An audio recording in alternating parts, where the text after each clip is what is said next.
of Joseph was to be perpetual. It would have been through the dynasty and the lineage of Joseph that would produce the Messiah. The program would have been that Jesus will come through Joseph. But that particular Messianic revelation was diverted to happen on Judah. Jacob, his son, had a dream called Joseph and came and told his father, I saw 11 stars bowing to me. He asked, also your mother and myself bow. That was his dream. The Bible says his brothers got angry, but his father Jacob observed this saying and wrote it down. Joseph, I love you, but this particular destiny cannot manifest through you. I will give you a coat of many colors to pacify you, but this particular destiny cannot manifest through you. When I talk about value to destiny, it was value Potiphar bought, not a righteous man. He didn't buy Joseph because he was righteous. There are many frustrated righteous people on the earth who do not have value. Yes, of course. Potiphar bought a dreamer. Potiphar bought a manager. Before that transaction was done, if you ask me, there was an interview section. He couldn't have just bought this guy and made him manager of his house. He bought a dreamer. He bought a manager. So at the point of negotiation, they must have told him, say, this guy you see dreams and it comes to pass. He said, sell him to me. When they went to Egypt, the father was still observing Joseph. First of all, I will start with your children. The older one will serve the younger one. What happened between me and your uncle Esau will happen among your two sons. That was their first argument. Father, it's not so. You can't divert the destiny of my children. He said, leave it. Suffer it to be so. This is our pattern. I had to lay this pattern so that tomorrow, if you are blessing your own grandchildren, you tell them that in our lineage, the younger one will rule the older one. Looking at it practically, was Ishmael not the first son of Abraham? Even God didn't recognize him. When he was talking to Abraham in Genesis 22, he said, come take your son, your only son, whom thou lovest so much, Isaac. How can you have two sons and God is telling you your only son? So that pattern can continue. Diversion of destiny. The only thing that was given to Ishmael and the mother was bread and water. On the day Joseph appeared to be blessed by the father and all other 11 sons in Genesis 49, Jacob looked at Joseph. He said, I will bless you, but that dream you had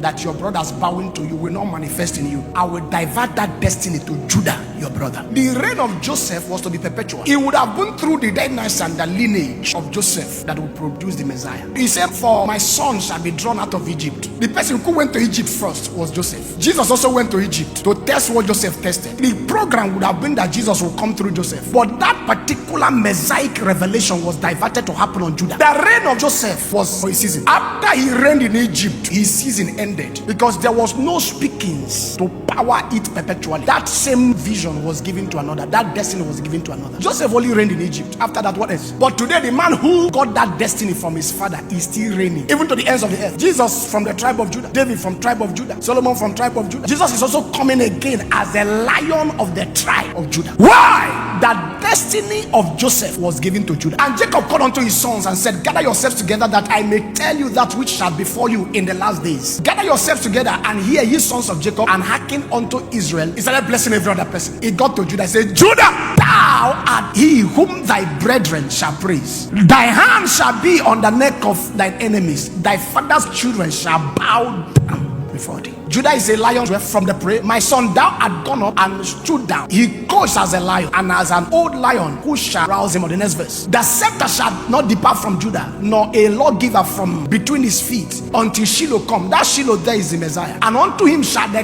gathering of these people be. He said to Judah, come, leave this thing that Joseph is parading himself. He can only reign in Egypt. It is you that your brethren will praise and they shall bow before. Leave him all. His end is closed. The only thing we can do is that if he dies, take his bone to Canaan. When he looked at him, he said, your hand shall be on the neck of your enemies until Shiloh come. It is unto you that the gathering of your people shall be. He gave Judah the church. This gathering we gather is unto Judah. Oh, you think that Jesus woke up and looked at Peter in Matthew 16? He said, I give to you the keys of the kingdom. Upon this rock, Peter, I shall build my church, and the gate of hell shall not prevail. That key that Jesus gave to Peter was given to Peter before Jesus gave it to Peter. Peter is from the tribe of Judah. It could have been given to someone else. Why do you think that King Saul failed? The scepter was not given to his father Kish from Benjamin. There's nothing about Benjamin that talks about royalty. There was no speakings that will power the throne and sustain it. Peter, I will build my church on you, is the fulfillment of a speaking. Peter is from Judah. There were other disciples from other tribes. Why didn't Jesus give it?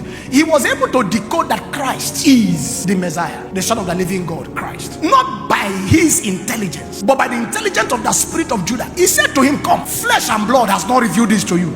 You are from our tribe. When you are from the tribe of greatness, certain things won't be a struggle. None of those people could interpret the image of Christ because there was no speaking back in such. Peter had that advantage.